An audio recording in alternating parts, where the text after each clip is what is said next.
So, hi everybody. Um, this is one of the assignments that we had with Dr. Maha. We basically had to come up with the idea of combining a game and a fairy tale together.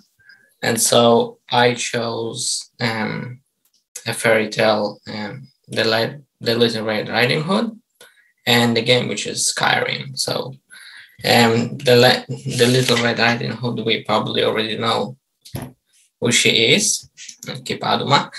And the game is basically about dragons, as you can see, and about knights. So the knights are fighting the dragons, and they basically fight over gems, those crystals.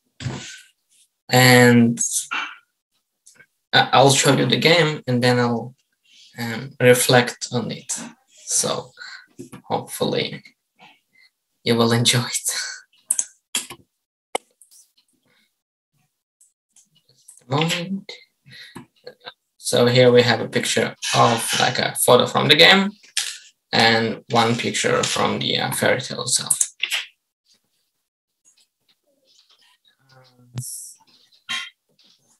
Can I somehow make it, wait just a moment.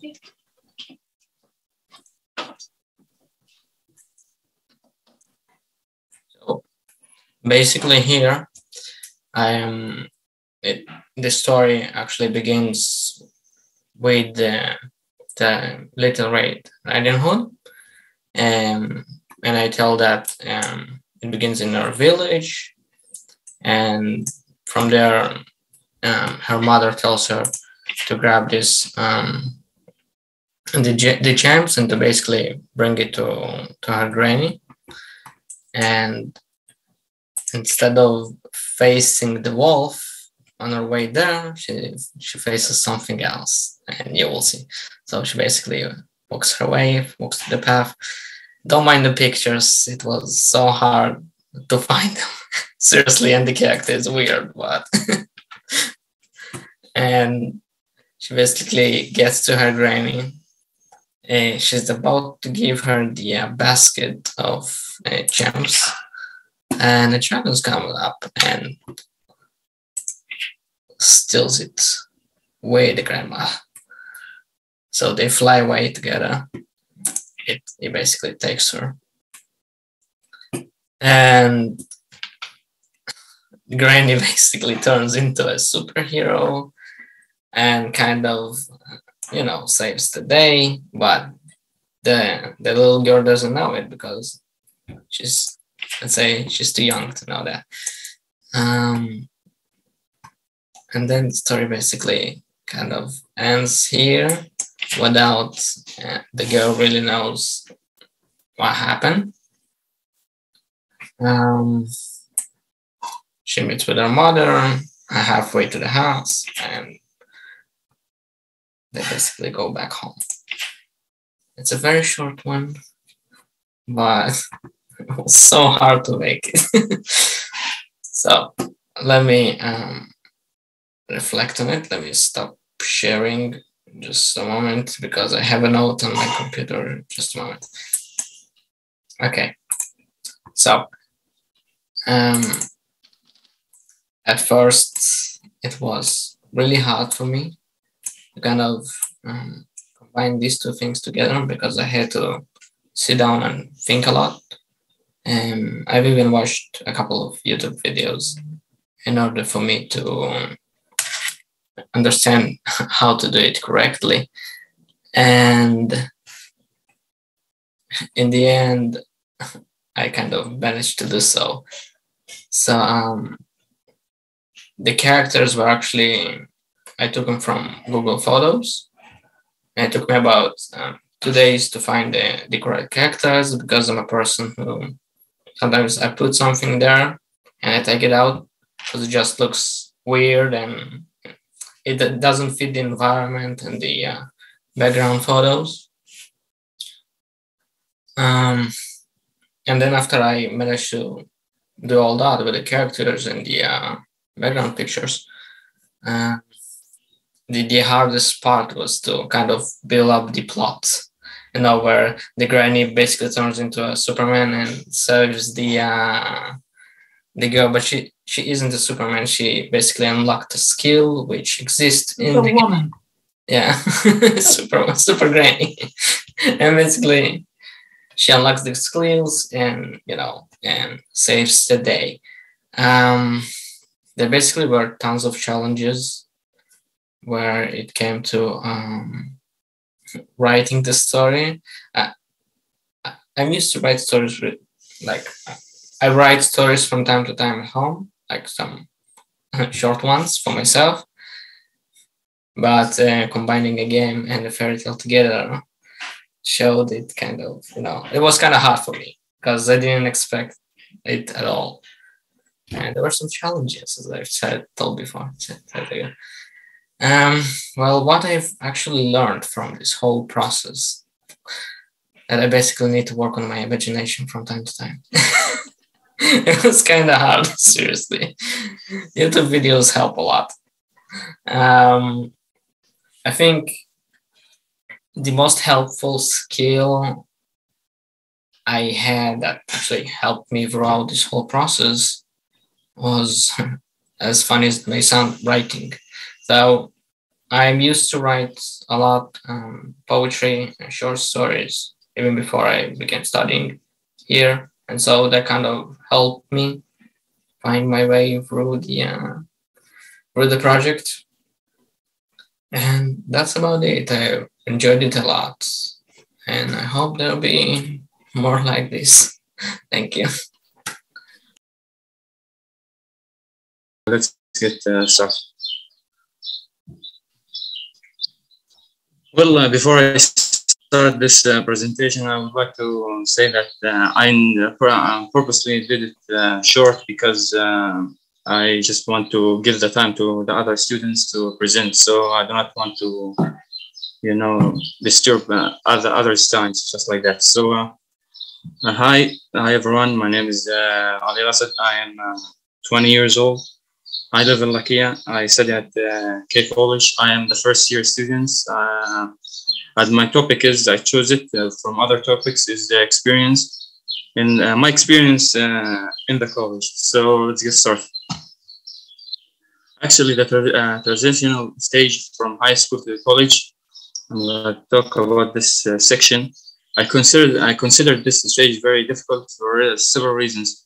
First of all, it's a new life. It's actually a new life because in my mind, I think you just open a door and you just entered a new life, very different from the previous one, because everything is changed for me.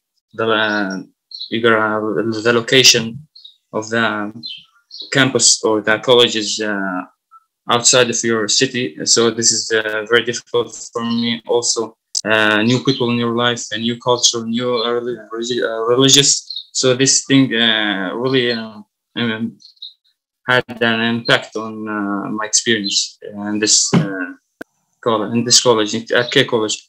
The second one is more self-reliance.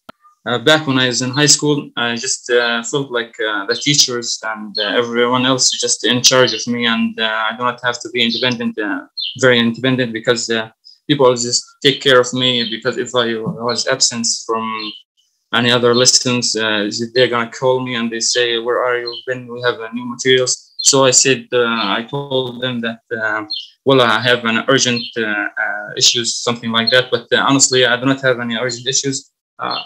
I was lying. So this is lack of seriousness in this situation. So when I entered the campus, I just figured out that you gotta be more serious. You gotta depend on yourself, because the only person that is gonna save you in this cruel life is you. If you don't depend on yourself, you're done. And the third thing is changes in daily habits. Actually, all my habits, not almost all of them changes. My hours and my sleeping time, everything. When I was in high school, I just woke up at 7:30 a.m. But now I just wake up at 6 a.m. So this is makes me, it changed all of my habits. Also, the food time. I ate my lunch at 11:30 and 12, but now I just eat it at 2 and 3 p.m. So also the food, everything. Also my sport. I used to do it in the morning, in the early morning, but now I do not have time because I need to prepare myself for the college, to go there and study and go back. Even when I go back, I just fall asleep. I do not continue my day to the end. No, I just throw my bag and sleep just like that. No, and nothing else. So it had a really impact on myself. Another thing that when I was studying in high school, all my friends studying and talking, suddenly I find myself among new people who follow different religions and cultures. This had a great impact on my college and the experience. The point here is new friends, and my real point is that friends from other culture, friends from other friends from other religions. I remember that I was sitting in the porch with my family. It was a family session. We were laughing and were talking about each other. So I just said one silver sentence to them. For them, I just said that I had a really great friends Jews, and they all looked at me and they say, "Are you stupid? What's wrong with you?" I said, "What? They are people like us." No, they have this mentality that you gotta have just Arab friends, no Jews, no even Christians, something like that. But fortunately, I just overcome this mentality, and I am sure that they're wrong, and we could be together. Yeah. The difficulties is intensive study. In high school, I just studied for 1 hour or 2 hours, but now I just 3 or 4 or maybe 5 hours. So this had just takes my almost a lot of time for me, a lot of my precious time, because I do not have time to enjoy myself, enjoy getting on with your friends and to have an entertainment and something like that. So this is the result of intensive studies. Yeah.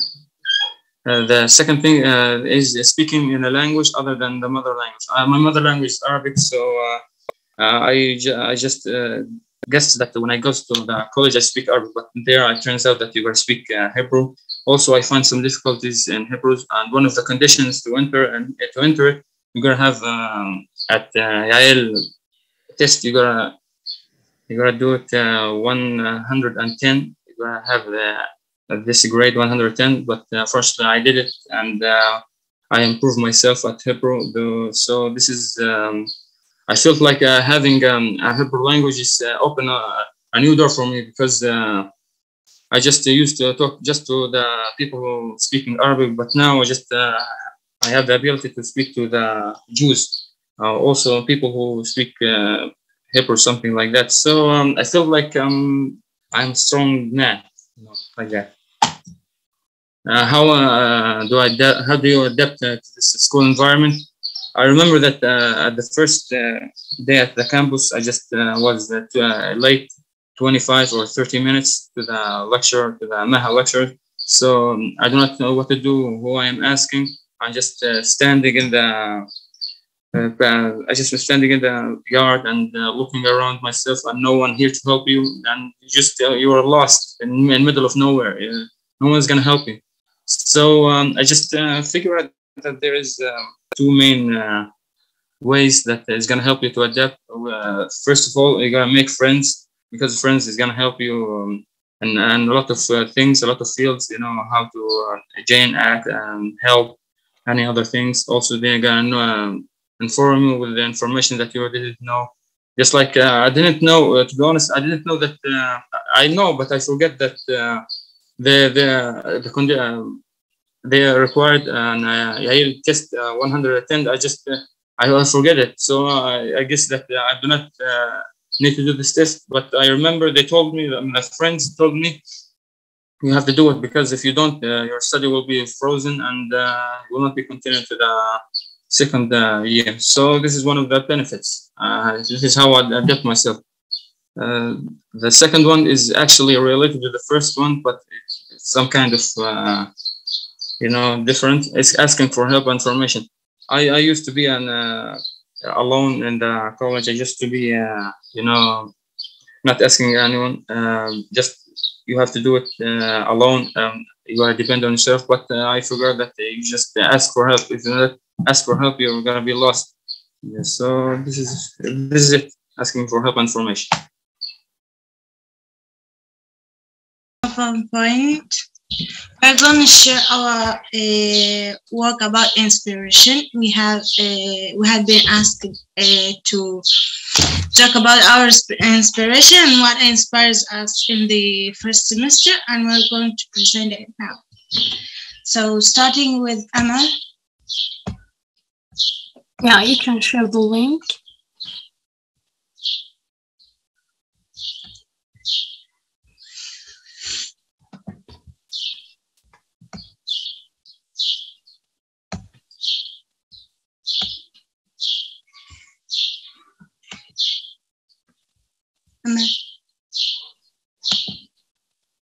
I see nothing.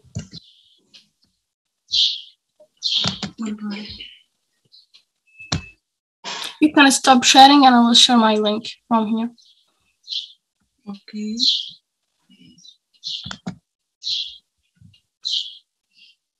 Okay. Okay. Hello, everyone. My name is Amal Abu Sadi, and today I decide to speak about a small task that we take in the first semester, and the title was What Inspires You? So I took a moment when Dr. Maha asked us what inspires you, and it's come to my mind, the first word that came to my mind, nature. What actually inspires me in this life and make me motivate, it's the nature. Okay, why does nature inspire me? Basically, I grew up and I was connecting to nature in all my life. I grew up in a very small village in the south, and people here are still raising animals. They still live this simple life with living with nature. So we're still connecting to nature. So I raised in this environment, and I was always connecting to the nature in some way. So it's always the place that give me motivate and give me this power to face the life. And this picture that I took by myself, this picture is here of my village and around my village. And some of the picture here in Israel for amazing beauty of nature that we have here in Israel. And also I have this picture, and my message today from this picture, not to tell you about my inspiration, but also to remind you that we have a great beauty outside, and we always should keep it and always should remind ourselves not to play in the nature and, to save the nature. And that's it. Thank you.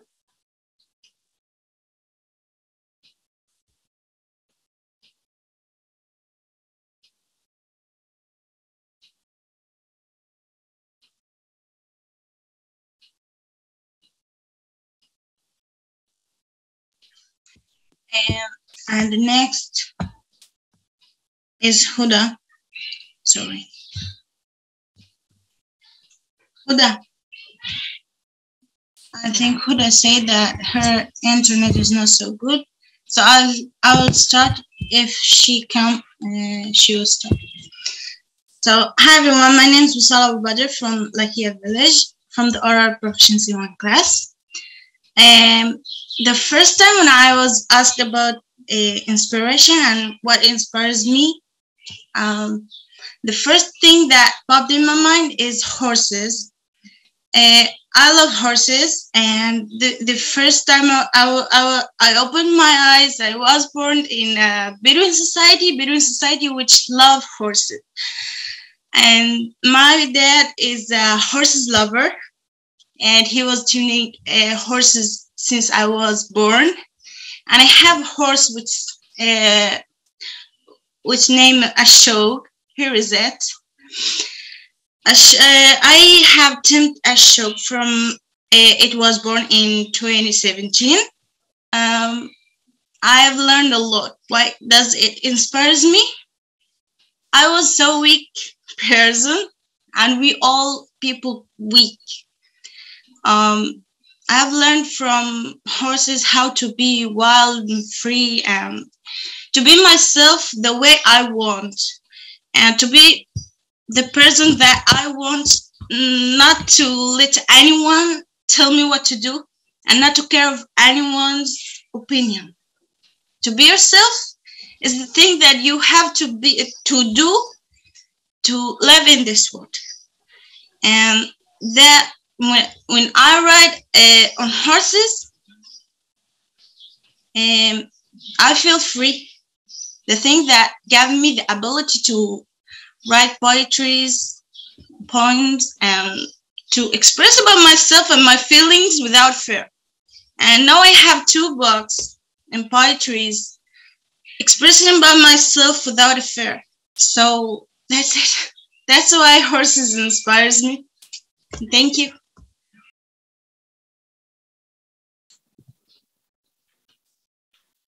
Okay.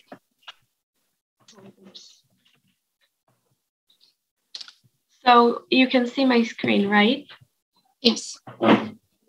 So today Roz and I will talk about a play we did for Oral Proficiency 1.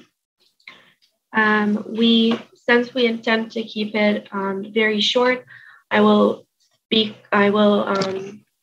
talk very briefly about the play. Basically, it's a very dramatic play about a young couple who lives in Argentina.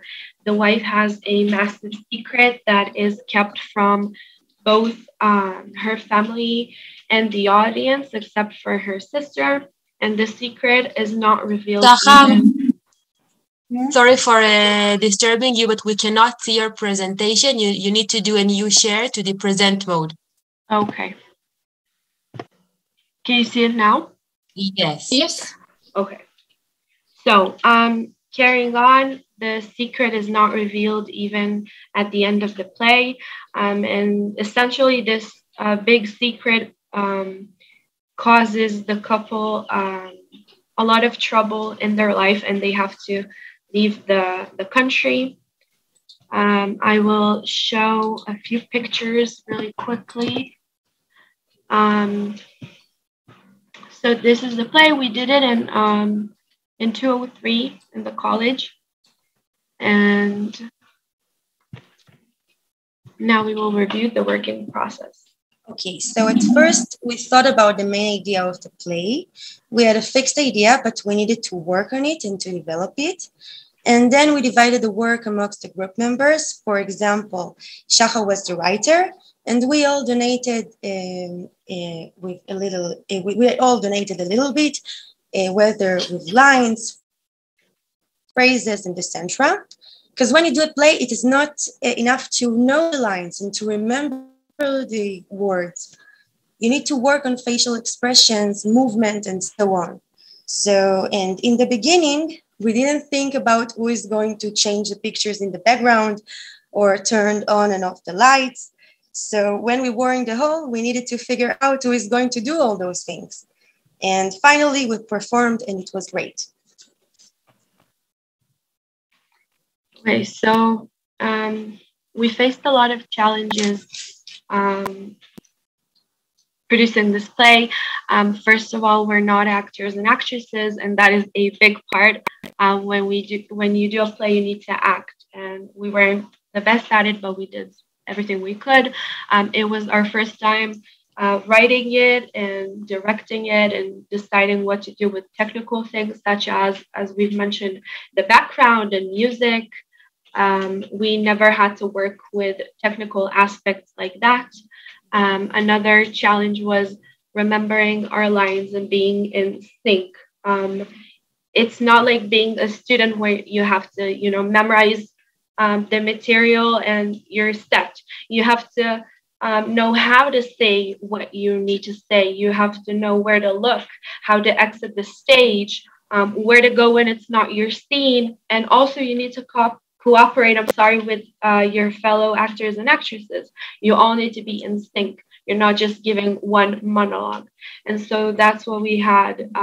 We had a lot of inconsistencies because when, for example, when we performed, we were so nervous that sometimes the music turned on and off by accident, or we changed the pictures too quickly because it was like a PowerPoint and people were watching us, and we wanted to do it the best we could and the fastest we could. We had a lot of inconsistencies.